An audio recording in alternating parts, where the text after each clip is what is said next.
বাংলাদেশ সম্মিলিত সনাতনী জাগরণ জোটের মুখপাত্র ও ইসকন নেতা চিন্ময় কৃষ্ণ দাসের মুক্তি দাবি করেছে ভারতের পশ্চিমবঙ্গ রাজ্য বিজেপি। এমনকি তাকে মুক্তি না দিলে বাংলাদেশ সীমান্ত সনাতনীরা অবরোধ করবে বলেও হুমকি দিয়েছেন রাজ্যটির বিরোধী দলনেতা শুভেন্দু অধিকারী।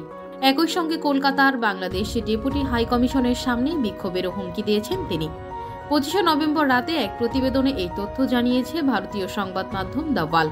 প্রতিবেদন অনুযায়ী সোমবার বিকেল 4:30টার দিকে বাংলাদেশ সনাতন জাগরণ মঞ্চের মুখপাত্র ও চট্টগ্রামের পুণ্ডরিক ধামের অধ্যক্ষ চিন্ময় কৃষ্ণ দাস ব্রহ্মচারীকে রাজধানীর বিমানবন্দর এলাকা থেকে হেফাজতে নেয় ঢাকা মহানগর গোয়েন্দা ডিবি পুলিশ। পরে তাকে গ্রেপ্তার দেখানো হয়।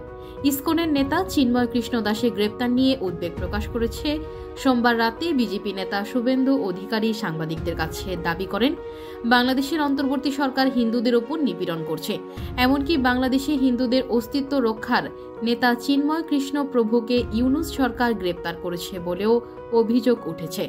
শুভেন্দু আরও বলেন, সোমবার রাতের মধ্যে চিন্ময় কৃষ্ণ প্রভুকে মুক্তি না দিলে আগামীকাল থেকে সীমান্তে সনাতনীরা অবরোধ করবে। ভারত থেকে পশ্চিমবঙ্গ দিয়ে কোনো পরিষেবা বাংলাদেশে ঢুকতে দেব না।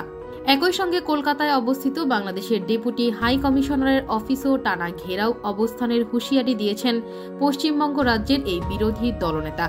শুভেন্দুর কথায়, বাংলাদেশের হিন্দুদের ওপর যেভাবে দমন পীড়ন শুরু হয়েছে তাতে আমরা চিন্তিত, ব্যথিত। এই জিনিস আর বরদাস্ত করা হবে না। এদিকে চিন্ময় কৃষ্ণ দাস ব্রহ্মচারীকে গ্রেপ্তার ও জামিন নাকচের নিন্দা জানিয়ে বিবৃতি দিয়েছে ভারত। মঙ্গলবার 26 নভেম্বর দেশটির পররাষ্ট্র মন্ত্রণালয়ের ওয়েবসাইটে এক বিবৃতিতে বলা হয়, বাংলাদেশ সম্মিলিত সনাতন জাগরণ জোটের মুখপাত্র শ্রী চিন্ময় কৃষ্ণ দাসকে গ্রেপ্তার ও জামিন নাকচ করার বিষয়টি আমরা গভীর উদ্বেগের সঙ্গে লক্ষ্য করেছি।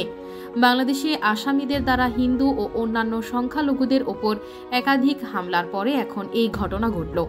আরও বলা হয়, শান্তিপূর্ণ সমাবেশের মাধ্যমে ন্যায্য দাবি উপস্থাপনকারী একজন ধর্মীয় নেতার বিরুদ্ধে ভুয়া অভিযোগ এনে গ্রেপ্তার করা হয়েছে।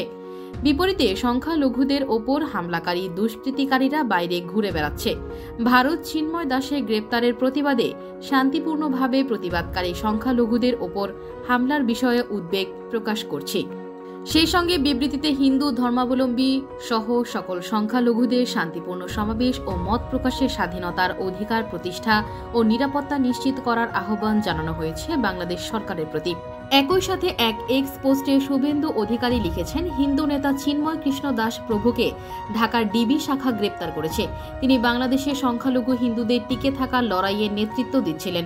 তিনি পোস্টে বাংলাদেশের বর্তমান সরকারকে আসামি আখ্যা দিয়ে দাবি করেছেন, এই শাসনযন্ত্র যে কোনো ধরনের কথিত হুমকি ঠেকাতে চরম পদক্ষেপ নিতে পারে।